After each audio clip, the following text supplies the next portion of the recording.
Well, we're up to chapter 23 on page 255.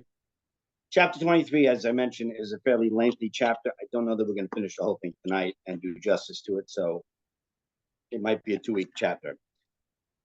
Just to give you a little recap of 2 weeks ago, we were speaking about the concept of duality or non-duality within godliness. In other words, is there such a thing that God created something and that takes on then an independent existence within God's eyes or not?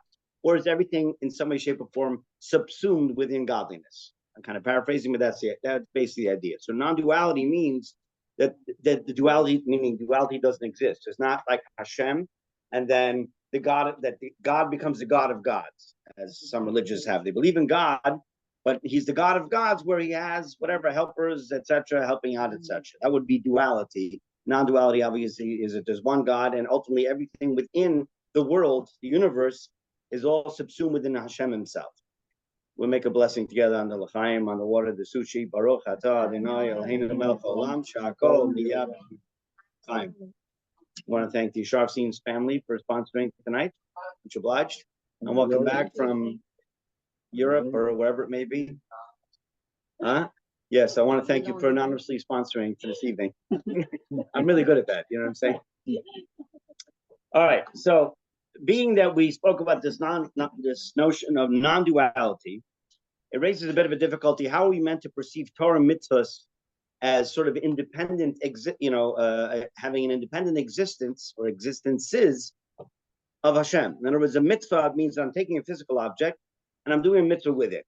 Is the object God? In other words, do I view that as God, or God created the object and now I'm taking that object and elevating it? Like, let's say, for example, a lulav and etrog, a citron, okay? Which we'll cite the example later, but the etrog is a citron in English. So God created the citron. Is the citron in and of itself inherently holy? It's like any other fruit. I mean, it may not taste great, but it's a fruit, technically speaking. It becomes holy when we use it on sukkahs, right, as to perform a mitzvah that God commanded us to do in the Torah. But it seems to have an independent entity. It's a citron, and it's like a fruit to us. It has an independent entity. Am I changing anything in the fruit itself by doing this mitzvah? In other words, is the mitzvah sort of independent of God? Is the Torah independent of God? The Torah, as we have it, is written in ink, right? There's 24 books to the prophets, the scripture, Tanakh, as a song, okay? 24 books, all written on paper or parchment or whatever it may be. And it's an existence. It's a physical entity. God is ethereal. God is not, physically tangible. So is there duality in this, or is there non-duality? If you haven't followed me yet, the Alter Rebbe can put in better words than I can. So we'll start straight with the text on page 255.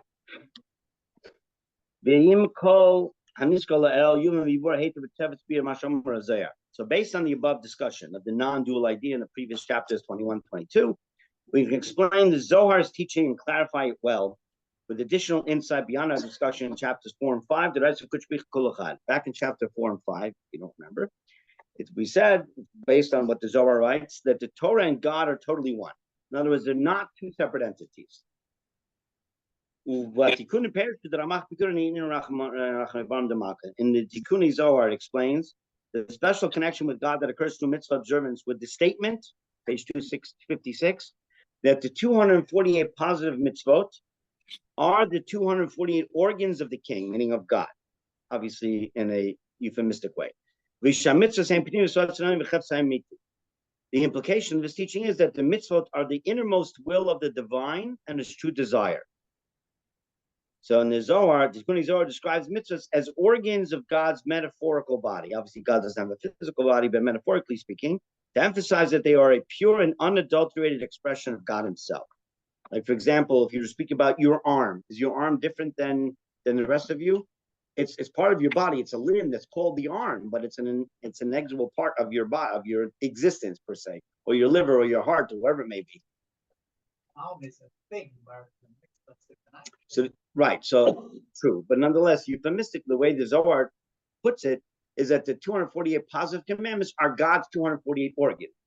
Somehow or other, they're expressed as God's organs are being expressed through the fulfillment of 248 mitzvot, which we'll explain shortly. But obviously, the mitzvahs represent God expressing himself in worldly terms, because we have no other way to explain it. The mitzvahs represent God's inner self as it is dressed in all the created worlds, upper and lower, meaning spiritual, physical, or higher spiritual world, lower spiritual worlds, physical worlds, to give them life energy. But that doesn't mean the purpose, this is important here, that doesn't mean that the purpose of the mitzvahs is to give the worlds their life energy. In other words, it's the purpose of the mitzvah is not to sustain the spiritual world, whatever it may be, or spiritual worlds. It's the other way around. God wants mitzvahs to be observed, and therefore he created the worlds to make that possible. In other words, the whole purpose of all these spiritual worlds and even our physical worlds' existence is to enable us to fulfill God's mitzvot, not the other way around. It's not that we're doing this to sustain those. They exist to enable us to serve Hashem. For the life, energy, and flow to all the worlds is contingent on mitzvah observance in our lower world, meaning our physical world. As he writes, since the whole point of the world is to facilitate Torah mitzvahs, the world's existence depends upon them. In fact, it's through Torah mitzvahs that life energy flows to the world. Kanaida, as it's known in the Zohar, and he quotes here, whoever connects to the Holy One, to the Blessed Holy One, and performs the mitzvahs of the Torah, he upholds the existence of the worlds, so to speak, the upper world and lower world, which means, simply speaking, that if Torah is not upheld, and mitzvahs are not observed, basically the purpose of the world ceases to exist, and basically would stop existing. The whole purpose of the universe, not just our physical world, the universe's creation is ultimately to enable us, we the Jewish people, to observe, to study Hashem's Torah and to observe his mitzvah, which is a pretty powerful concept. Think about, often we do mitzvahs sort of almost robotically, sometimes you do it enough times, like, I don't know, put a lot of effort into it. I'm just doing it because I do, it's my thing, But in reality, when we're fulfilling a mitzvah, we're really fulfilling the purpose of the creation of this world. Without our performance, there is no purpose to its creation. So you might say, okay, so I'm a little microcosm on, this huge globe of, 8 billion people, whatever. So what difference does my one mitzvah going to make? What difference does it make? So maybe one of trillions of mitzvahs happening, throughout the year or whatever it may be. But the truth is, it makes a profound difference. We're just not, sadly, I should say, we're not attuned to it as much.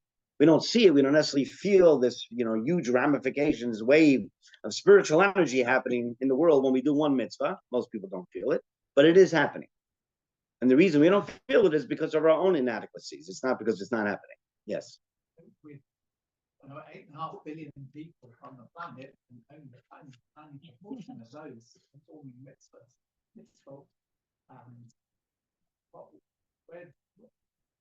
where's the balance lie? The balance lies, it underscores all the more so the responsibility that we, the small 15 million people, Jewish people, have for the entire world. You're right. It's not proportional in terms of, numerically, it's not proportional whatsoever. We're what, less than 0.5% of the world's population? All said and done. But ultimately, the responsibility for the purpose of the creation of the entire world, that means everybody, Jews, Gentiles, makes no difference, lies on us. I have an idea. Maybe we should tell the rest of the world that this lies on us, and the world will not exist if we do not do these things, and they can either hate us more or that'd be hard to hate us more, but yeah. I think it's a great idea, but primarily we need to tell our own people first about our responsibility before we tell the rest of the world what our responsibility is. Yes. So once we get that word out, then the rest will fall into place. Okay, moving along. The bottom of 256.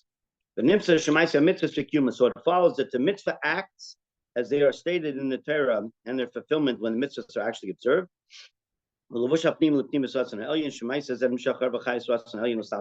Are deep vehicles of expression for God's inner will, since each of these acts causes the light and life energy from God's will to be dressed in the worlds.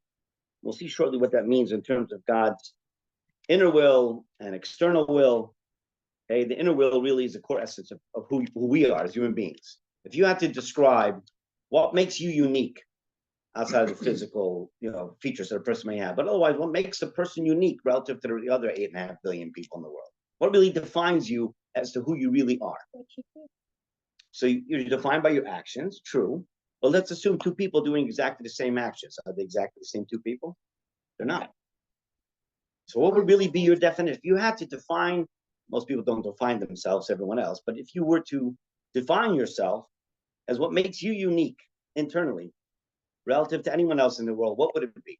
Soul, our soul. So your thoughts were ultimately your chachma, your wisdom, your intellect. Okay, it could be your thoughts, which was part of it. Our neshama. Your neshama, right? True, but I'm saying, but I'm sorry. Enthusiasm. When you're doing to do what God wants you to do with enthusiasm, it's just me. I don't know, how about our Genesis? But the question is, who's the we? In other words, if we all stem from Adam, ultimately, genetically, we all come from this. I'm playing devil's advocate, okay? We all stem from the same DNA pool, if you will, at some point. So what makes me any different than you? If we all come, let's say we did a DNA test, for argument's sake, and we share similar DNA, or you have two siblings that are twins that have almost identical DNA. What makes them different? So the underlying difference is, yes, we all have a separate soul. But what really defines us as a human being is our intellect, our chachma bin adas, and our will, your ratzon, your desire, your inner desire is really what makes you who you are. And then that's expressed, obviously, either through enthusiasm or whatever you do in this world is expressed through what your core desire may be. It's not always expressed. Obviously, we don't always do everything we want to do, or we should do, frankly speaking. But nonetheless, that's really who you are. And that's where we differ from one person to the next. You can have three people all doing the same thing, but their desire, the way it's done internally, the connection, what have you, is going to differ from person A to B to C. Okay, on page 257. Well, just the top of the page. The world is merely God's external will, not inner. External will, a means to an end to facilitate mitzvah observance. That's the purpose of the world. The mitzvahs, on the other hand, are God's inner will and true desire. So the world is God's external will. The mitzvahs are his an internal will, or internal desire. This is why, or that is why, the world is sustained by mitzvot, as the Zohar teaches, because it is for the sake of the mitzvahs that the world exists. That's why the mitzvahs are referred to metaphorically by the Tikkun Zohar as organs of the king, which is an interesting means of explaining the mitzvahs. Why? Just as the organs of your body are vehicles of expressions for your soul, remember the soul is spiritual, can't express itself without a physical body or organs of the body. Since the organs are completely surrendered to your soul with all their being, so too the mitzvahs are absolute expressions of the divine will. Okay, that's the mitzvahs, God's organs, so to speak. So when you will your leg to move, when you want your leg to move, it moves. Is there a delay? Not much. Depends. Well, okay, it's assuming everything's working okay upstairs. Okay. I know as you get older, you tell yourself, I got to get up, and it takes a few minutes, but Downstairs. or downstairs too. But in theory, right? So everything's working well. The delay between your brain saying get up or move your arm is a split second. I don't know what the timing would be, but it's basically, it doesn't look like there's a delay, even though there might be technically a very small delay for the electrical impulse to go from point A to B. Okay. So he says that and if you're healthy, your leg won't move on its own unless you instruct it to. So if your legs move by themselves without you telling them to, there's another problem. So your leg, as well as your other organs, are a reliable and direct expression of your will. You will your leg to move, it moves. You will your arm to move, it moves, and so on. The same is true of mitzvot. The Zohar did not describe the mitzvahs as organs to imply that God has a physical body, because obviously he doesn't. The Zohar's point was that the mitzvahs are pure and direct expressions of the divine will, just as your organs are an absolute reflection of your soul. Your soul wills it. Where's your will? Your will is coming from your neshama, your soul, right?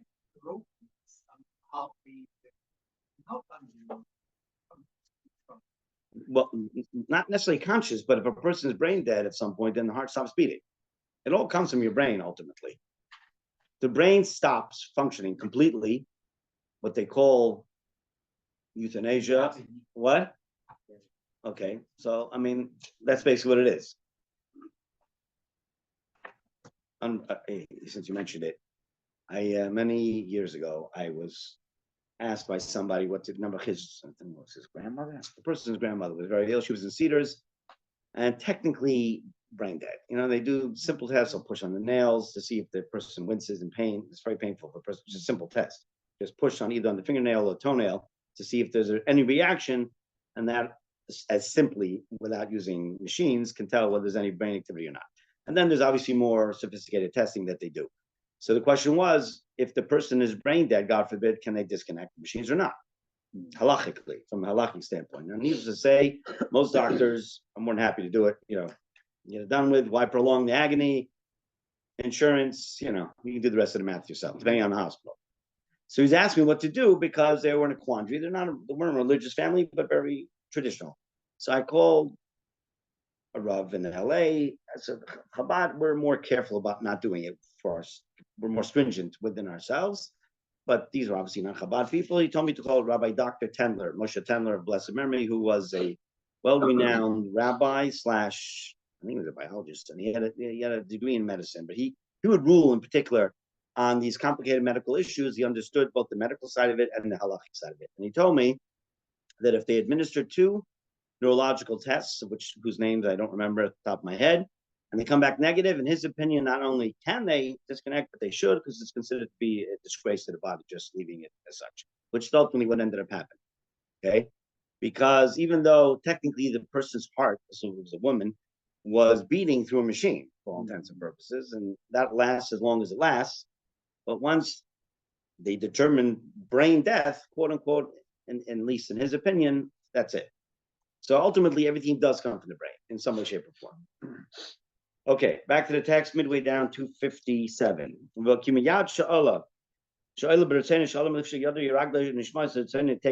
Tanya now elaborates some more detail. For when a person wants to stretch out his hand or foot, and those limbs obey his will immediately and unhesitatingly. Without him having to consciously instruct or direct your limbs. When you want to move your leg, you don't say leg move.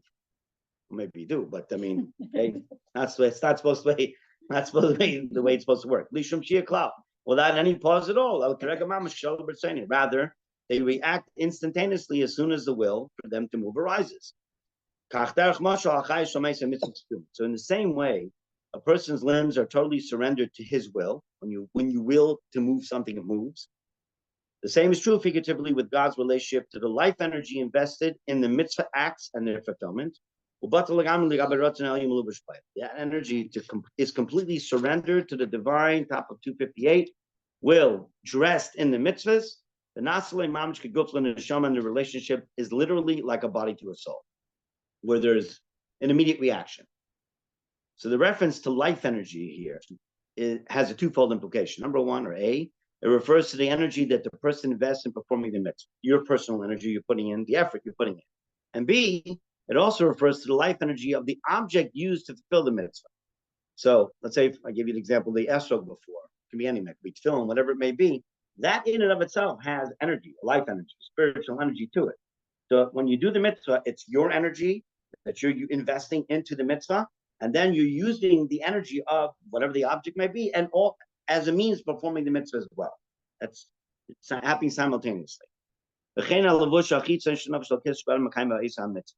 And similarly, when you fulfill and observe a mitzvah, the outermost garment of your divine soul, which is what? Which is the divine soul's power, component of action. Remember the street garments to the soul, which are speech. Okay, thought, speech, and action. Action being the lowest, the most external. So what happens? Becomes immersed in the energy of the mitzvah act. The nasa gamkein kiguf l'neshama ratzon. That garment of action is also utterly surrendered to the divine will, like a body is surrendered to the soul, to its soul. So as we learn in chapter 4, the divine soul has 3 garments: thought, speech, and action. The garment of action is also absorbed into the mitzvah act and becomes one with God. So you're using your garment of action every time you do a mitzvah, you're unifying it with Hashem. So the summary: a mitzvah absorbs into the divine will. A, the life energy of the mitzvah object itself. B, the life energy used by the person who performed the mitzvah. And C, the action garment, your maisa, of the divine soul. The Tanya will now add one more to the list, which is D, the physical limb used to perform the mitzvah. So the action garment of your soul is a spiritual concept. The limb is the physical concept. Whatever limb you're using to perform the mitzvah, whether it's your hands, your feet, your mouth, whatever it may be. And therefore, your bodily organs too, when you observe the mitzvah, are surrendered to the divine will. Since your divine soul's component, or power of action, is invested in those bodily organs at the moment when you perform and observe the mitzvah, these organs become an actual chariot for the divine will. And I'll explain shortly why he uses the analogy of a chariot. Top of 259.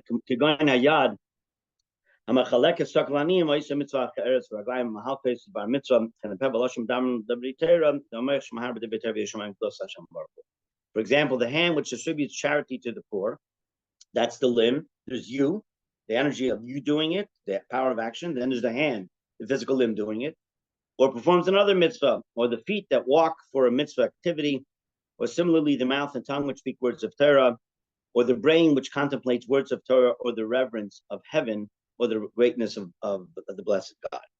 So the Tanya illustrates the idea with the citation from the Medrash. This is the meaning of our sages teaching. The patriarchs were genuinely a chariot to God. So why chariot? Chariot refers not only to a surrender of the mind to God, but also of the body.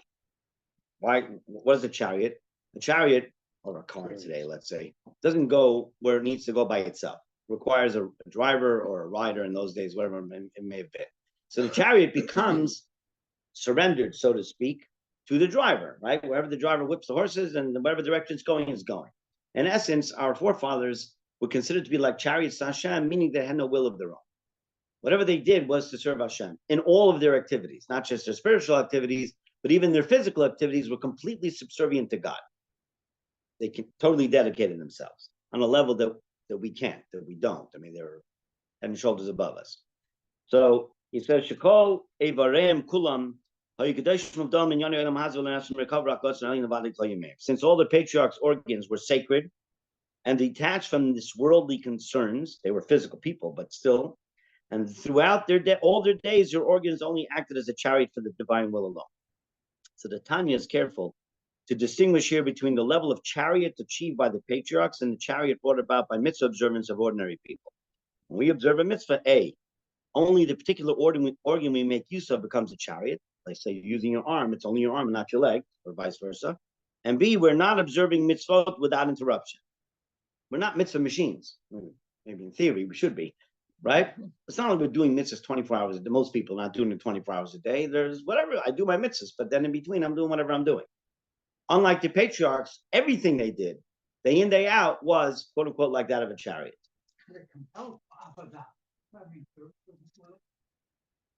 True. So you're right. So the question is, though, when you work, not you, but when one works, are they working for the sake of serving Hashem or not? So if one is doing that, then you're right. That's part of the mitzvah. You need to work to be able to make a living, to be able to support your family, to give tzedakah, so on and so forth. So then you're working for the sake of serving God. If you're working strictly for the sake of serving yourself, serving your bank account, then there's a problem. There's a disconnect, right? It's the same thing with eating, drinking, any physical activity we do. So so number one is what are we up to? A. So when we observe a mitzvah, A, only the particular organ we make use of becomes the chariot, and B, we are not observing mitzvot without interruption. But for the patriarchs, A, all their limbs were sacred and detached from this worldly concerns, and this was B throughout all their days, meaning continuously. Okay, section 2, connection to Torah. In chapter 5, we learned that the connection with God achieved through studying Torah is even more profound than the connection to mitzvah observance. So until now, we've been talking about fulfilling mitzvot and our connection to God through the fulfillment of mitzvot. Now we're going to discuss the connection to God by studying Torah. The Tanya now picks up on this theme again and will explain why the Torah experience is something even greater than a chariot to God. In other words, that study of Torah trumps, quote unquote, the performance of mitzvot in terms of the connection that's made between yourself and Hashem. It's higher, it's a deeper connection. Page 260. But thinking and contemplating words of Torah in your brain, or using your power of speech for words of Torah in your mouth, falls in a different, higher category than mitzvahs performed with the rest of the body. Why? Torah study engages deeper parts of you, including thought and speech, which are the inner garments of your divine soul. What's the external garment? Action. By thought and speech are the inner garments. And certainly your divine soul itself, which is dressed, quote, in these garments. So these inner garments and the soul itself all merge literally in complete union with the divine will, and they are not merely a chariot. So it's absolute mergence, I guess, or merging together. Yes. So the 4 levels of understanding Torah, Bishat, Pardes, right? Yeah. Any one of these could be a mitzvah, studying Torah. Studying Torah in and of itself is a mitzvah in general. So you don't have to necessarily understand the esoteric and all of because not everybody, first and foremost, is capable of understanding esoteric. Studying Torah can be even pshat means a simple explanation. There's 4, what Larry's just referring to is that there's basically 4 levels of understanding anything in Torah. Pshat is what's called the simple, literal meaning of something. Remez means literally an allusion to something else. It's more allegorical. Pshat, remez, drush. Drush is called homiletical. It's even a little more ethereal. And the last one is side, which is the esoteric, Kabbalah and the like. So first and foremost, as I mentioned, not everybody is intellectually able to understand the Kabbalistic end of it. Hashem has to grant you that ability. So different people have different intellectual capacities.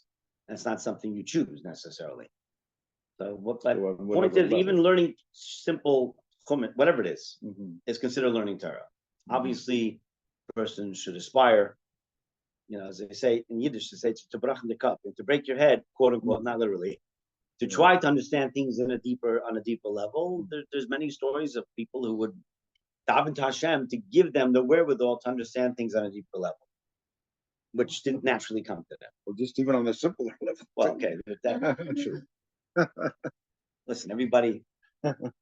There's some people who are learned it earlier in Tanya that are natural scholars. In other words, that they're naturally studious. So to them, it comes more easily. They can sit for hours and hours on end and study, and they don't have spielkes, pants in their pants, or ADD or ADHD or whatever it may be today. Who's we? He does, actually. It's true. What you're saying actually is very true, because if something comes more easily to somebody, then obviously the credit due to them is less. They're not working as hard to get to where they got. Unlike somebody who really has to work hard to get to even first base. There, in Hashem's eyes, they've gone above and beyond whatever is their abilities, and then it says ultimately Hashem helps them out. As the Mishnah tells us, person comes to purify themselves, God assists them. Meaning, you got to put your best foot forward. You don't have to have the answer to everything. We don't. And we don't, at times, don't seem in our own eyes have the abilities to do, above and beyond what we think we can do. But if you really push yourself, so then we can excel on levels which are far and beyond our own imagination. Often our success is limited by our own imagination or lack thereof, and not for lack of true ability. Okay, moving back to the text. Where was I up to? Top of the page? These inner garments? Yeah, sorry. So these inner garments and the soul itself all merge literally in complete union with the divine will. And they're not merely a chariot. So through Torah study, your soul and its garments actually merge with the divine will, God's inner will. Okay. In contrast to mitzvot, through which you ultimately remain distinct from the divine will, just as the chariot remains separate from its rider. Which means that when I do a mitzvah, it's me, I exist as an independent entity, at least in my own mind, and I'm doing that mitzvah, so I'm creating a connection. When I study Torah, there's no more I, there's no more me. In other words, I become completely absorbed within God himself and God's inner will, which is the Torah itself. It's a much deeper connection.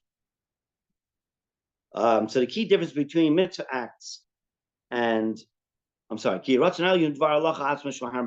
the point of the law, which you think or talk about, is the divine will.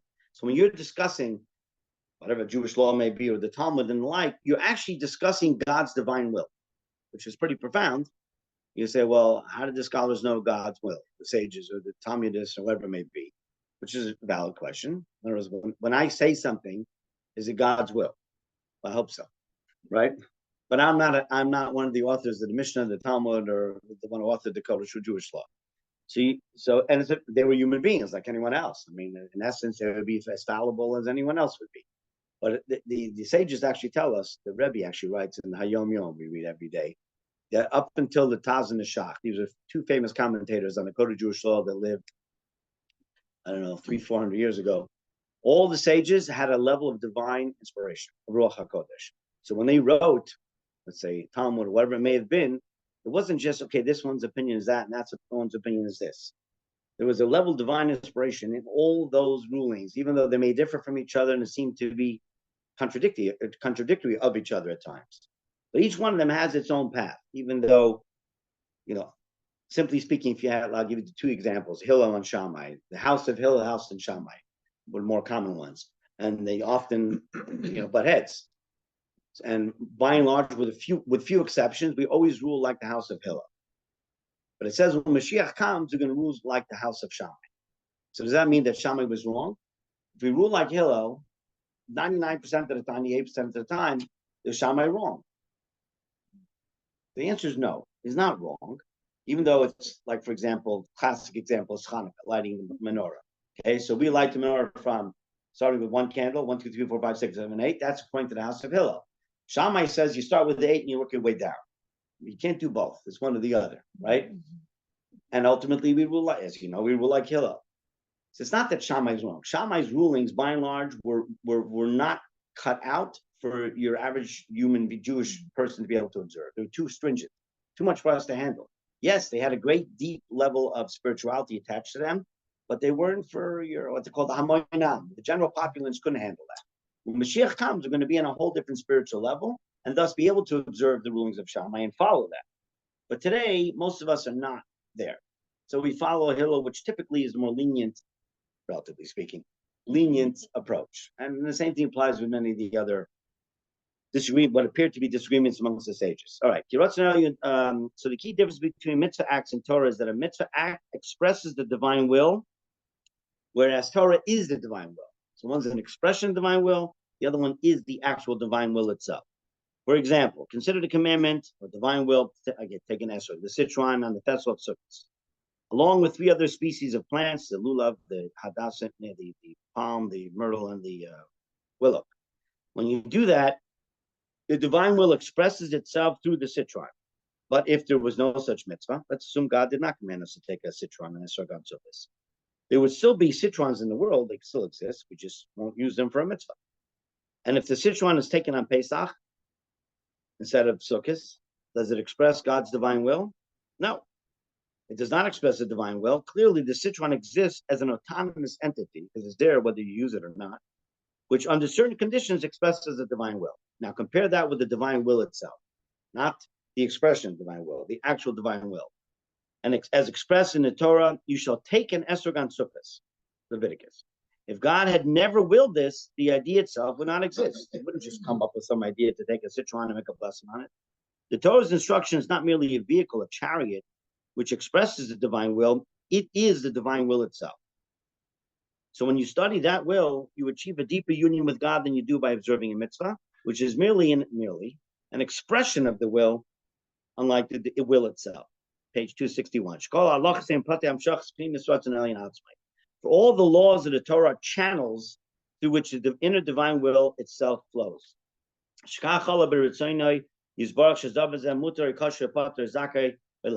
So when you study Torah, your mind absorbs the idea that it arose in His will, Hashem's will, that a certain entity is either permissible, kosher to eat, exempt, innocent in judgment, or the reverse, forbidden, non-kosher, obligated, or guilty. So the Kabbalists perceived no detail of Jewish law as arbitrary. Even minutiae of the law convey the divine will. So what appears to us, perhaps, as minutiae, it's like, really, does it matter if I did it exactly this way, that way? You look in the Code of Jewish law, it tells you how to tie your shoes in the morning. You know that? And how to put on your shoes in the morning. Do I need the Code of Jewish law to tell me how to put on my shoes? I can't figure this out on my own. I mean, it's sort of like an elementary thing you discover as a child. But Torah, it tells you how you put on your shoes. Put on, if you're righty anyway. So you put on your right shoe, then your left shoe, and then you tie your left shoe, and then you tie your right shoe. There's an order to things. If you're lefty, it's vice versa.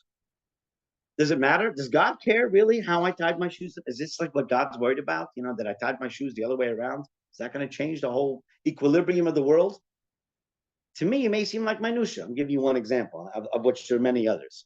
The answer is yes, because if it's in the code of Jewish law, it's God's divine will. For whatever reason it may be, it may not make any sense to you or me. It makes sense. Well, It makes sense because you're putting on embodied presence. As you're thinking about it's true. There's a bracha. Actually, one of the blessings in the morning is Ma b'shalom, God who clothes the naked. It's a bracha. Actually, we say in the morning blessing.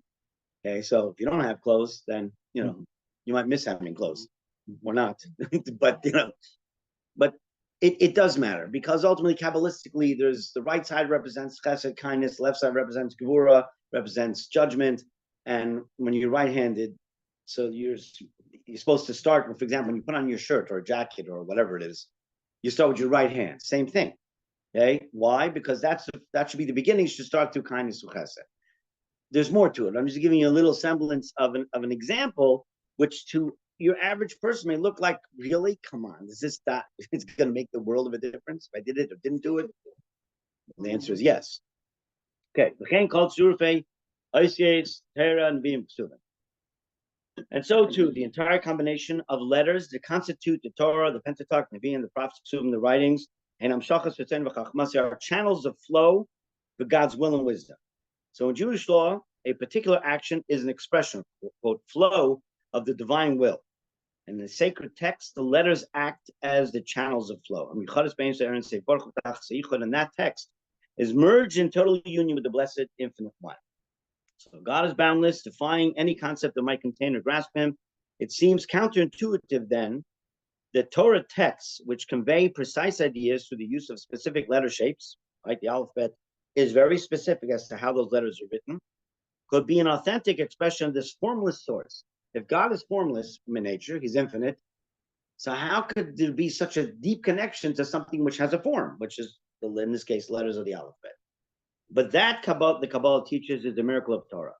If every letter is a container for the infinite, a vessel in the world of form for the formlessness of God, which seems to be diametrically opposed to the next. Form and formless are two complete opposites, right? So, but ultimately, Hashem designed his formlessness in such a way that it can be expressed in the form of the alphabet through the books of the Tanakh, etc. It's interesting when it comes to how many letters are in the Hebrew alphabet. Anybody know how many letters in the alphabet? How many are in the English alphabet? Very good. Okay, we got that right. There's 22 letters. I don't know. There's 22 letters in the Hebrew alphabet. Okay, but when for example in the Torah, not printed books, but in the Torah itself, if one letter is either missing or not written correctly, it invalidates the entire Torah. There's over 300,000 letters in the Torah. Okay, one letter, all it takes is one letter that's cracked, which could happen, with usage, with time, or fades, or it's just not written correctly. So you can say, really, one letter, let's say one aleph is missing a little thing at the top out of 300 and some odd thousand. Does that invalidate the entire Torah? It can be fixed, but it has to be fixed. The answer is yes. Because that one aleph out of, I don't know how many alephs are in the Torah, but a lot. Okay? That aleph in that word has a particular conveyance of godliness that is missing if that letter's not there. Even though it seems like it's almost like, okay, so I misread the word. Even when the Torah reader reads, if he doesn't read it correctly, you don't fulfill your obligation of having heard the Torah properly, which is why, people jump and get ready to attack. The moment the Torah reader gets up there, they're getting ready. Let me see, I'm waiting for that mistake. I'm just waiting so they can blur it out wherever it may be, But it is important because if there are little mistakes that don't get corrected, over time, it will change. It will change. It won't be passed on as the same word. People, True. That's what happens in language. Like we don't know the language of some of the animals in the Torah. We don't know what they are, the birds and everything. I'm not saying, but if you don't write things or say them exactly how they were originally written, who knows what you're going to come to in a few thousand years. Remind me at the end of the class, I'll tell you a joke along those lines. Okay. I'm not sure if I should keep it on the recording, so. All right, page 262. And Kazakhstan. No, this was different, but it's a little off color, but nonetheless, it emphasizes the point you just made. Let's finish the text though. Top of 262. As the Rambam writes, that he is simultaneously the knower, meaning Hashem, the power to know, and the knowledge. That God, the knower, is totally one with the text of the Torah. For example, when let's say you're an author and you wrote a book, pick the subject matter. So once you've conveyed your knowledge into that book, are you the book? You're not. Are you the knowledge? You're also not the knowledge. You're conveying the knowledge that you've gotten and gleaned, what have you, in the form of the book. But the book is one thing, the knowledge is something, you're something else. With Hashem, all of them are the same. They're one and the same. So he says, so this is the meaning of the statement from the Zohar with which we began this chapter. The Torah and God are totally one. The statement totally one means to say that the laws and texts of the Torah are not merely organs of the king, like the observed mitzvot, an organ referring to a separate entity which is devoted to God like a chariot. Mitzvos, when they are practically observed, fail to merge you with God in the highest mode possible because A, the mitzvot are merely the organs of the king, and B, they are performed by your outer garment of action, the most outer garment. Torah, on the other hand, is A, totally one with God, and B, studied with your inner garments of speech and thought. So only Torah study represents complete merging with the divine. It doesn't obviate the need to fulfill mitzvot. It's not negating that whatsoever. You need both. But ultimately, Torah study itself is able to achieve a connection to God that cannot be achieved through the fulfillment of mitzvahs. What about Torah study on a simple level? Even on a simple level, still it's Torah study. You're still binding your mind or whatever, your intellect, with that of Hashem, the inner will of God. Okay, towards the bottom, 262. Now,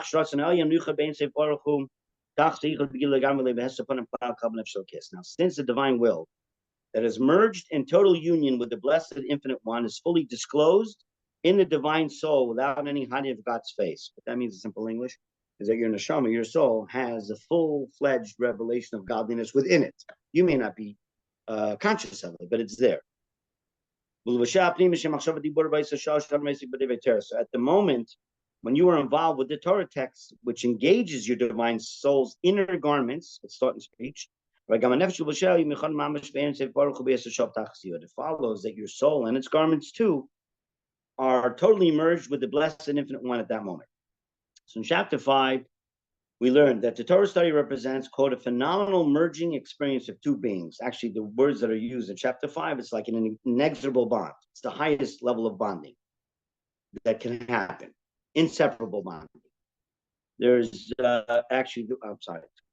to use the words Alter Rebbe writes, it's called the Yichud Nifle, a wondrous unity, which has no parallel to it. Not covalent bonding, ionic bonding. Okay, this is a whole different level of bonding.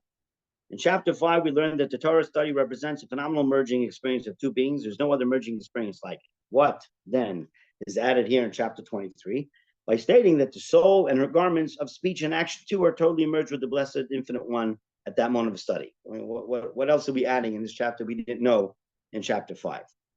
The key innovation here is that Torah represents a disclosure of the divine will without any hiding of God's face at all. The Tanya draws on the non-dual paradigm, which we introduced in chapters 20 through 22, with which we were not yet familiar in chapter 5, this concept of non-duality. In a non-dual understanding of the universe, our goal is not to bridge the gap separating God from the universe. Rather, we try to come to the realization that there was no gap in the first place. Even though our senses perceive a universe separate from God, the way it appears to us, right? We look at the universe as an independent entity.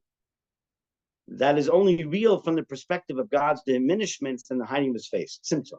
The fact that God contracts himself, conceals himself from us, gives us the perception that the universe is an independent entity. If we're able to transcend that limited vision, we can come to a higher level of consciousness that there has been no diminishment at all. So if you're a holy roller, high enough, holy person, so then there's less in your understanding, your perception, less symptom. You see God in a much more revealed way, in a clear way. Our chapter then adds that even if we have not yet reached this higher consciousness through meditation, it is a reality which has been implanted into the Torah. The Torah and God are actually totally one, says the Zohar, because the Torah represents the pure wisdom and will of God, devoid of any diminishments, a place where there has been no hiding of the face. With this in mind, we can appreciate the subtle yet significant shift in perception from chapter 5 to chapter 23. Chapter 5, God and man are two separate entities. They come together in a phenomenal merging experience, right? This wondrous unity we talked about. So what is a wondrous unity? It means that there were two separate entities that now become one. Here, in chapter 23, the human mind merges with the Torah, a level of consciousness where there has been no hiding of the face. There wasn't really two entities to start with, where there never was a separate existence from God in the first place. So it's not a matter of merging two entities. Your soul, the Torah, it's all one thing, and God. As we mentioned above, chapter 21, that God's thought and speech are totally one with his blessed essence and self. So when your thought and speech are merged with the Torah, your faculties achieve that same level of union. Okay, in chapter 21, we learned God's speech is, for example, like a pre-linguistic source of human thought and speech. Remember, we spoke about this, the ability to speak, which is pre-linguistic. You have really an infinite ability to speak. In terms of the power of speech, you're going to get tired, obviously. But that's a limitation of the physical body. But in terms of potential ability to speak, it's really unlimited. It's infinite. So that's what he talks about when he says pre-linguistic source of human thought and speech. The same thing with thinking. You could, in essence, think infinitely. We can't because we get tired, we're sleepy, whatever it is, so on and so forth. As it exists in potential, in chachma, yes, chachma, and intellect, or in a desire and craving of the heart before rising from the heart to the brain, to be pondered upon linguistically. This is an extremely precise analogy for how the Blessed One, Holy One's thought and speech remain totally one with his blessed essence himself, even after his speech has emerged, creating worlds, retaining the same level of unity with him as it did before the worlds were created. What that means, simply speaking, is that once, let's say, for example, I've taken my infinite potential of thought / speech, okay, but now I've put it into speech. I've thought about something, which is now contained it. It's not infinite anymore. Once it has letters attached to it, it's gone through Chachma, right? Started in that sort of, seminal point, went down to Bina, the contemplative process, and now Das and knowledge. So now I'm conveying it to somebody else. But now I've limited it. So the thought's limited, and all the more so once I've put it into speech, it's definitely limited. I've limited it to the words, letters that I'm using, and that's it. With God, when God speaks, so to speak, okay, no pun intended, or God's thoughts are put into the form of Torah, it's like it's pre-linguistic. It's not limited like I would be limited if I wrote a book. My book is going to be limited to whatever the words on the page say. With Hashem, it's the unlimited knowledge of God that's on those pages. So there's really the infinite now contained, even though, yes, it's a finite 24 books of Tanakh, but nonetheless, actual wisdom itself is infinite. So that when my neshama, my soul study, or I study Torah, and my soul's connecting itself to God's inner infinite will, so now I'm connected to the infinite, in a sense, in a pre-linguistic level. The limitations have sort of melted away. Does that make any sense? One more time for points? A little more Glenlivet? Something up. This is an easy section. I'm not sure what you were thinking. It gets a little easier as we get with this section itself. The duality and unduality is a little ethereal, but as long as we're walking away with something, we're doing okay. Okay, listen. It's the first time you're studying Tanya. There's a lot in here. Okay, we're going through this rather quickly, just so you understand that a chapter a week is fast. Okay, but I guess my intention, at the very least of the class, is to give you an idea as what it is. Yes, you should go back again and study Tanya thoroughly. You can spend weeks on one chapter in reality, but yes. It seems like arrogance. Everyone recognizing God and but still, right? Correct. It's a lot easier. True, but then you'd also be a robot. Well, that's in the extreme. Well, depends. A little, given that the world is not a great place, there could be some. But the world is not a great place because of what we do or don't do. Right. So in other words, we get to control that element of it, evil, good, by our power, meaning the world's. But collectively, the concealment is. So you're right. It's a good complaint. God, if you made it easier, you'd have a much happier world. Why are you making it so difficult? God could just as well make it easy. It costs him no more. But ultimately, to give the way Hashem wants us to be, to truly have freedom of choice, so the balance really is 50-50. So if God changed the balance 10%, 60-40, it's not true freedom of choice anymore. Let's assume you had 10% more goodness in the world or less concealment, then it's not really a 50-50 choice. True freedom of choice means it's 50-50. I can go either way equally. 60-40 is not equal choice, or 55-45, or whatever it may be. So the way Hashem created that balance through Klipa, Sitrachra, so on and so forth, the evil inclinations we have, and the good inclinations we have, that ultimately in this huge construct that Hashem made is an even balance. So whatever exists, in simple English, whatever exists in the spiritual world and spirituality has its counterpart in the world of impurity and evil. There's literally, they both exist in parallels. So we may not see it openly as such, but they're there. And it's our choice every morning to wake up, to decide which direction I'm going. That's freedom of choice. So, the classic example given, who is the greatest Jewish prophet to live? Moses, right? Did prophecy exist amongst the non-Jews, the anti-Semites, even though they might have been Semitic in nature? It did. So who's the classic prophet, biggest prophet amongst the non-Jews? Bilam, exactly. So Bilam was a prophet. He had true prophecy. God spoke to him.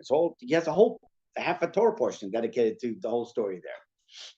Because God endowed him with the ability to prophesy, albeit. Or is that? You're saying you want to know which side he spoke from? But ultimately, Bilam could only say what God allowed him to say. Which is why the king who hired him was furious when he came and blessed the Jews instead of cursed them. It's like, hello, I hired you to do this. I want to get rid of the Jews and you bless them. I mean, what's with you? It's not that Bilam loved the Jewish people. He didn't. But as a prophet, he had no choice. Prophecy is the prophecy. That's, I don't have that problem on a personal level, but he did. Okay, so, and the same thing applies to the practice of the occult, for example, witchcraft, I don't know, whatever exists out there today. Whether any of it really exists much or not, I don't know. But certainly it did. Witchcraft certainly existed. In fact, there's a 3-word verse in the Torah which prohibits witchcraft. Actually, it says, Mechashef alei sechaya. One who practices witchcraft shall not live, shall be put to death. It's a biblical commandment. So, because witchcraft was a real thing. There's a whole story in the Gemara with Shimon ben Shattach, and I got rid of the witches. And That's Harry Potter out the window. right, in the House of Seven Gables, and you read the Crucible back in school, Salem, Massachusetts. No, witches coming back. Okay, so whether witches really existed in Salem or not, I don't know. I wasn't around those days. Okay, the house is still there officially. I went there once as a kid, but I didn't see any witches. Okay, but in potential, the ability to have the this sort of, I don't know, the ability to see a bit beyond exists. Now, whether it really exists in each, the 1-800 numbers or crystal ball or whatever it is, not necessarily, but in concept it exists because it exists in spirituality. And therefore it has to exist as well in the opposite. Okay, you're welcome. So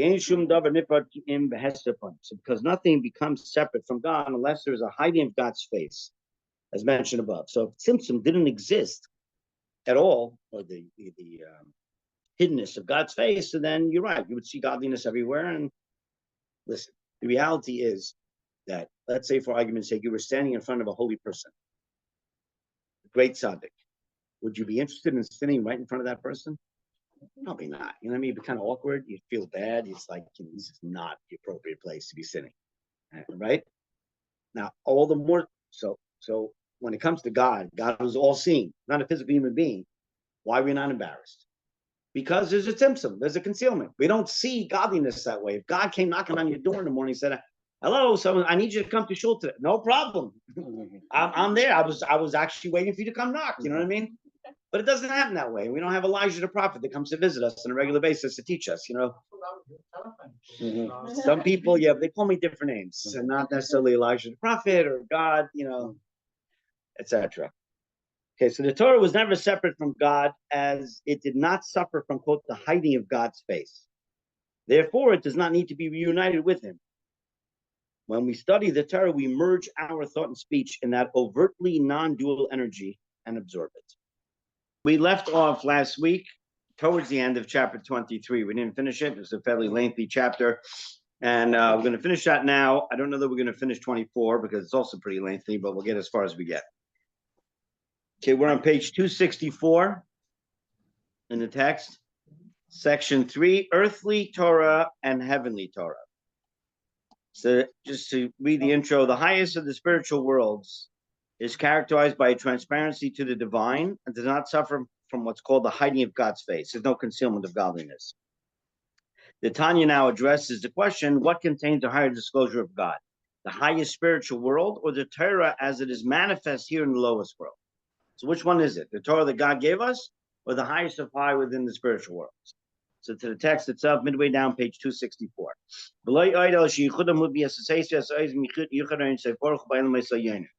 Furthermore, the merging of the divine soul and its garments of speech and thought with God is with more dignity and more power than the merging of the blessed infinite light with even the uppermost spiritual and transparent of worlds. So he says, if Torah and the spiritual worlds are both compatible with the infinite light, why should Torah represent a greater disclosure? In other words, why do I connect to a deeper level of godliness through Torah than the spiritual worlds do together with God? And the answer is, because when the divine soul and its garments are immersed in Torah, the divine will is fully disclosed in them. And since, as we explained above, the Torah itself is the divine will, and that is what is being absorbed in the person's mind. So that's the case with Torah, whereas the upper worlds only receive their life energy from the light and life energy that is drawn out from the Torah. In other words, that Torah basically stores the source for everything, and the upper worlds are energized by the Torah. So being that the case, so when we study Torah, we're connecting to the source of everything ultimately, to the highest of high, the ultimate. Really, it's God's ultimate wisdom and will. So the Tanya now cites a proof that Torah energy created the world, spiritual world.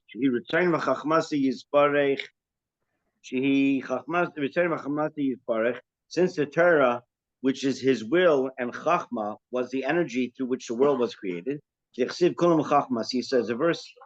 as the verse states, you made them all with Chachma. So it follows that God's Chachma, which is the Torah, God's wisdom, is higher than the world since it caused them. In other words, God used his wisdom to create the worlds. And what is God's wisdom? What is the manifestation of God's wisdom? Torah, exactly. So the Tanya now takes the argument a stage further, suggesting that to say that the divine will is higher than the world's is an understatement. For those who just joined on Zoom, we're midway down, page 265.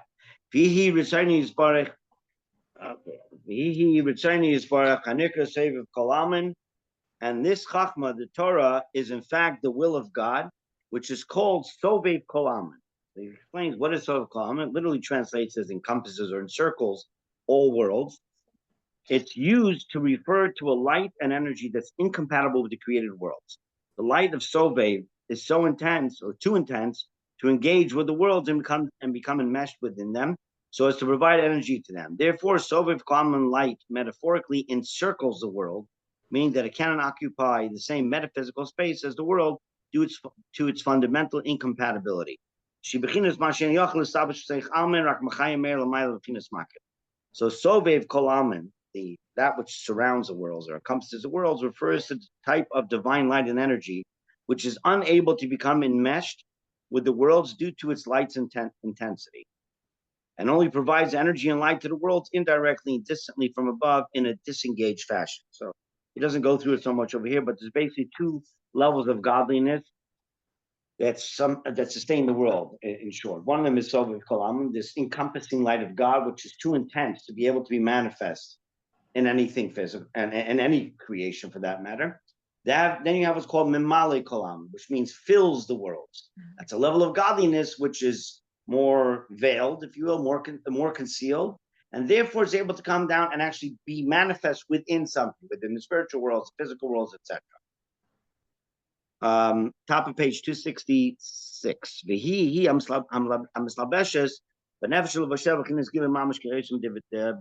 So yet this incompatible Sovev light is precisely what does become absorbed by and fully disclosed in the divine soul and its garments of thought and speech at the time of Torah study. So when a person studies Torah, they're connecting to this great level of Sovev Kolam, of a level of godliness which is otherwise incompatible with being manifest in something. That is the miracle of a Torah text. It offers full disclosure of a divine light and energy so powerful that it cannot be contained by the world, and yet that light and energy has been contained and made available to us in the sacred letters of the Torah. So why then do our souls simply not expire when we read a Torah text? If it's such a great level of godliness, you would think it'd be too much for us to handle, right? The physical body is just going to handle that level of intensity. So if that's the case, why don't we expire? Why don't our souls leave our body when we study Torah? The answer is, and even though they did not see the vision, their mazalot saw it. What does that mean? So God arranged the universe in such a fashion that you remain unaware of the great influx of light to your soul during Torah study. It's only sensed subconsciously by your mazel, your higher self. Your mazel is basically the highest levels of your soul, your upper levels of your soul, which are not manifest in the body. And it's precisely because you don't see it that you're able to withstand it. So, in other words, if you were conscious of receiving an incompatible and overwhelming light, you would not survive the experience. Which is not the case in the upper worlds. The upper worlds are fully conscious of what they get, and they can never withstand that type of spiritual exposure that we get to enjoy when we study Torah, because they actually perceive these worlds, perceive the greatness of God's divine light on that level, as opposed to we were sort of oblivious to it, at least consciously. That same light that was in, I don't know, I remember hearing that there are things on earth that, well, when God created the world, something cracked. There's a and breaking of the vessels called Right. Shvir Sakelim. breaking the vessel. And so they're hidden in our world. The Shvir Is it- Sakelim, But we can dig them up sometimes. without getting too Without- distracted, Shvir Sakelim literally translates as the breaking of the vessels. These are not physical vessels. It's not a physical breaking, but it's explained it's a spiritual level that basically precedes the creation of our world and the like. That because the divine light that was meant to be manifest within these spiritual vessels was so intense that it basically broke the vessels. They couldn't handle the intensity. And it says that they broke into 288 sparks, is what they're called. Okay, they're not physical entities. And since the beginning of creation, it's been the job of mankind to refine, quote unquote, these 288 sparks to bring them back to their original, to their spiritual intensity. And that's done, obviously, through the performance of studying Torah and performance of mitzvos. So it is said that 202 of those sparks were refined by the time the Jews left Egypt. So over 3,300 years ago, leaving us with 86. Now, what's taking so long? I don't know. That's your next question. But the reality is that Mashiach hasn't come yet. Before Mashiach comes, this is going to happen. Now, But this is the same light. that's that light that came down and broke the vessels, so to speak, what's called in Kabbalistic terminology, the breaking the vessels. So it's a means basically of, in a sense, refining, restoring them to a degree. But that's something that we, as people who have the Torah and the mitzvot, are able to do by studying the Torah and performing its mitzvot. Each step that we do, in a sense, helps to effectuate this refinement. So none further in the last 3,000 years. Well, not necessarily. No, could be that we're at the very. I mean, the way the Rebbe put it, the Rebbe actually once spoke about the fact that all the sparks have been refined. And all we're up to is like polishing the buttons on the uniform. Like the uniform's complete, we just need to polish the buttons till Mashiach comes. What exactly that means, I don't know, because it's more of a spiritual concept. I mean, in terms of I mean, practically speaking, polishing the buttons means that we need to do the last acts that are necessary to bring Mashiach. But what the Rebbe is saying essentially is that Mashiach is so close. We're that close to the finish line. We're just going to get over the finish line. All right, section 4, the greatest religious experience. We're at the bottom of page 266. The above helps us to understand the many sources in Jewish law which indicate that Torah study is more virtuous than all the other mitzvot. But even transcending the mitzvah of davening, the prayer, whose spiritual influence is great, as stressed in the Kabbalah, the prayer causes the upper worlds to merge with higher layers of emanation, flooding the universe with divine light. So davening, as we see, is very, very, very powerful. But still in all, Torah study is greater than davening. So why is this? This is because only Torah is literally one with God's wisdom, God's will, as we said, without any hiding of the face, no concealment of godliness at all, as we have learned in this chapter. So as for the fact that this seems to contradict the Talmud's ruling regarding a part-time Torah scholar, that he must stop studying Torah to pray, right? He's supposed to daven 3 times a day, which suggests that prayer transcends Torah in importance. If you're stopping Torah, then it implies that the prayer is more important. This is not because prayer is greater than Torah, but because this part-time scholar legitimately he basically stops studying in any case, not studying the entire day. Since he stops studying anyway throughout the days, then he's responsible to have to daven Shachris, Mincha, Marav, the morning, afternoon, and evening prayers. If you're wise, you can make use of this idea to become inspired with a great sense of reverence as you study Torah.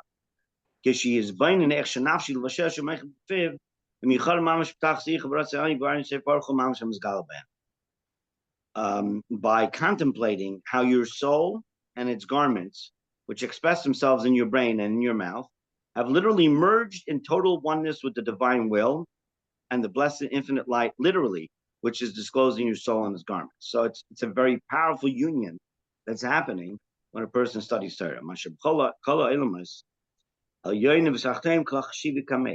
Then contemplate how all the worlds, both the upper and lower worlds, are considered zero, like nothing, in his presence, and are literally null and void, as it says in Isaiah, to the extent that the divine will does not become substantially enmeshed in them, but is merely sobev. It's this encompassing level of light, which is sort of there in, as he calls it, in disengaged fashion. To give them their main life energy, and only a glimmer of that light becomes enmeshed in those worlds. So that the maximum they can withstand without their existence becoming completely obliterated. So that above, or the above meditation, is essentially a summary of this chapter. Tanya adds one more point. On page 268. This will help us to explain the verse, and God commanded us to perform all these laws in order to revere God. So what is that? It's an interesting verse, as he explains it. The verse seems to have a cause and effect, right? That we need to do something to create an effect. But it seems to have it the wrong way around. It seems to have the effect before the cause. Normally it's cause and then effect. Here it seems to be the other way around. Surely we must revere God, and as a result of that, then we choose to perform all these laws. Why are you doing all the mitzvot otherwise? I mean, granted, there's love of loving God, okay, fine. But at the same time, I'm supposed to fear God. So I don't want to get punished. And I know I'm not supposed to do certain things, so I'm not going to do them. Once I have that in place, then I can go and fulfill the mitzvot, which would seem to be the normal order. So evidently, there are 2 levels of reverence. One, or a basic reverence necessary to inspire you to observe the laws of the Torah. And 2, the verse in Deuteronomy speaks of a higher level of reverence, which follows after observance. So there's the base level of reverence, right, which precipitates it creates this interest, if you will, in serving Hashem. Then there's a higher level of reverence, which comes about by meditating about the greatness of God and the like. So of this higher reverence, the sages said, if there's no wisdom, there's no reverence. So here we have another source for the notion of two levels of reverence, one which leads to the observance of the Torah and one which results from it. The Mishnah states both that if there's no reverence, there's no wisdom, or Torah, referring to a lower level of reverence that inspires you to observe the Torah. And if there's no wisdom, there's no reverence, suggesting a higher level of reverence which comes after the above meditation. And compared to the higher level of reverence, the Torah is called a mere gateway to the dwelling. What is the so Makamachar is explained elsewhere. So Torah brings you to this higher reverence. The gateway basically is the gateway to the essence of God. However, since it requires focused meditation on sublime concepts, this higher level of reverence is something not every mind can hold, beyond the intellectual capacity of many people. But he says the higher level of reverence is by no means necessary for worship. You can serve Hashem even if you don't have that higher level of reverence. So you should not be troubled if it eludes you. You don't feel this awesome reverence to God every time you do a mitzvah or daven or study. On page 269.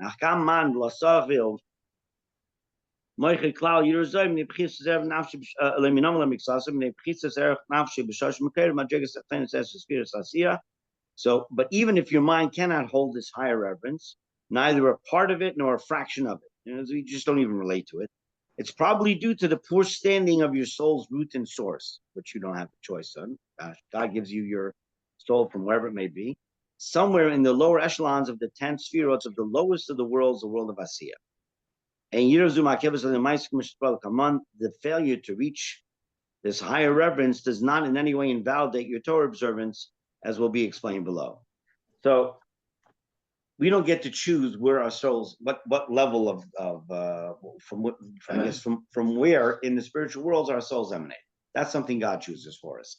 So as you know, there's the four spiritual worlds, four basic spiritual worlds, Atzilus, the highest one, that of emanation, of which very few souls emanate from. It says the soul of Moses came from Atzilus, maybe a few select others, but it's certainly not a common thing. Most of our souls will come from the more concealed levels of godliness within the worlds of either Bria, Yetzira, etc., or Asiya. And then obviously if somebody's soul comes in the lower levels of Asiya, so then it doesn't have the capacity, there's too much of a concealment of godliness within it, it doesn't have the capacity to be able to appreciate this great reverence, a higher reverence of God. So the person is meant to serve Hashem, whatever level they can. I have a question, Rabbi. Yeah, okay, go ahead, Leticia. It's probably a very basic question, but I need to ask it. It just seems so like amazingly wonderful and perfect if studying Torah is the ultimate thing. How do we approach studying Torah as common, ordinary people? What is the, I mean, I know we can take the books, we can read the different things, but what is the correct approach for most of us, especially that don't have a lot of experience and are not in a higher level? How do we approach studying Torah? There's a daily blessing we say. That Yes. You're supposed to say actually before you study Torah every single day. Yes. Which is Baruch atah Hashem Elokeinu melech haolam asher b'chavanu mikol ha'amim. He who's chosen us amongst all the nations, and and gave us his Torah. Baruch atah Hashem, blessed are you God, Nosein Torah, the one who gave us the Torah. You're actually supposed to recite that daily before you even study Torah. Right. So what does that mean? In simple English, or basically, as you asked, when a person studies Torah, they need to recognize where that Torah came from. You're not just studying the knowledge of some great mind, what have you, that wrote a book on whatever it may be. Mm-hmm. So to recognize when you study Torah, any element in Torah, you're actually connecting with God's wisdom and will, with the core essence of God, on a level which surpasses any other mitzvah and davening. That's it. How the connection all works and what have you is honestly beyond most of us. Okay. But at least to know that, and that in and of itself should instill some semblance of reverence within a person's mind. If you think about it for a minute, it's like, wow, I'm studying this amazing knowledge. This is connecting to the core essence of God. People always, are seeking out God. Where's God? I want to find the meaning of life, the elixir to life, or whatever language they're looking for. The answer is, it's right here. It's in this book. It's in all the books of Torah, wherever it may be. That's where God is. That's where godliness. God, now, granted, godliness is everywhere in the world. But if you want to try to understand some elements of godliness, it's all there. You don't have to reinvent the wheel. Yes. I'm gonna ask, you're talking about different levels of the soul, where they came from. Correct. Where are we just talking about Jewish soul? In this case, specifically Jewish souls, because the Torah was given to Jewish people. So that- Ultimately, all of our soul, listen, at the very top, we all come from God. Period. Every Jew, non-Jew, every human being, every soul, period. Human, not human, etc., all ultimately comes from one place on top. Although that through the many or myriads of levels of tzimtzum, of contraction, of concealment, of godliness, so then a lot of that divine energy, divine light, if you will, becomes obscured. It's there, ultimately, it's rooted in it. But by the time it comes to a soul form, if you will, and then ready to come down to a body, it descends to a certain spot, and then God chooses this soul for this person, that soul for that person, so on and so forth. And where do you say most Jews, where are their souls taken from? Or given I don't from? have the Who's Who book, to be honest with you. So most of them are not from the world of Atzilut, that we do know. Yeah, So very few people have souls that come from Atzilut. It says that of Moshe Rabbeinu, he did. I think it said of the Alter Rebbe, the author of the Tanya, his soul came from Atzilus. But where my soul or your souls came from, this. It's more about what you do with your soul in your life. That's what's more important. Correct. I mean, ultimately, what's key is what do you do with it? Let's assume you have a very high soul. It doesn't mean automatically that you're going to become this great person. You have people on a very simplistic level. You have some people that are gifted, period. God just made them smart, made them talented, athletic, whatever it is. It doesn't mean because they're uber smart that become highly successful in life. There's people who are very bright that just don't use their brightness, okay? Or people who are highly athletic and they don't become professional athletes. That's it. That's not what speaks to them. They want to do something else. So because a person has that talent doesn't automatically make them, quote unquote, this great person. They have the packaging to make it happen. It's true. But generally speaking, those same people that have that spiritual prowess, that's sort of a step above everyone else, also are tempted by the world of impurity on a greater level than an average person. It's a balance. So they may have a very high spiritual soul, but they work much harder to be able to retain and connect to it. Yes, they can. They have the potential to get there, but then the fight is going to be that much stronger, as opposed to somebody who comes from a lower level who doesn't have that same level of temptation, if you will. At the same time, they can't reach the same level of sanctity. Everything. Not because, as well as their godly soul being at a high level, their animal soul is also at a high level.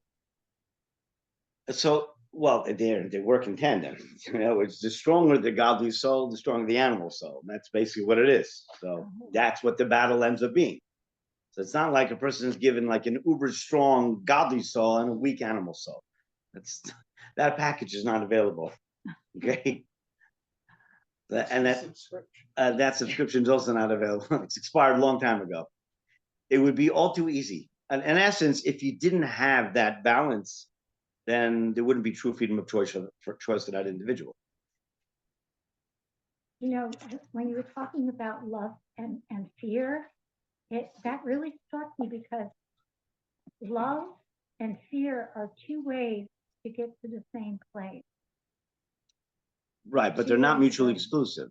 No, they work in tandem. You can have both, but they're just two different feelings or emotions that could get you to study the Torah and and they're both integral to be a godly person. So they're both Correct. important. I think a lot of Jews don't understand about the fear, but I think if we translated it differently because it's typically translated as primal fear. What is fear? I'm afraid of something. I'm afraid of the dark. Yeah. I'm afraid of the boogeyman. I'm afraid of whatever. No, it's more reverence.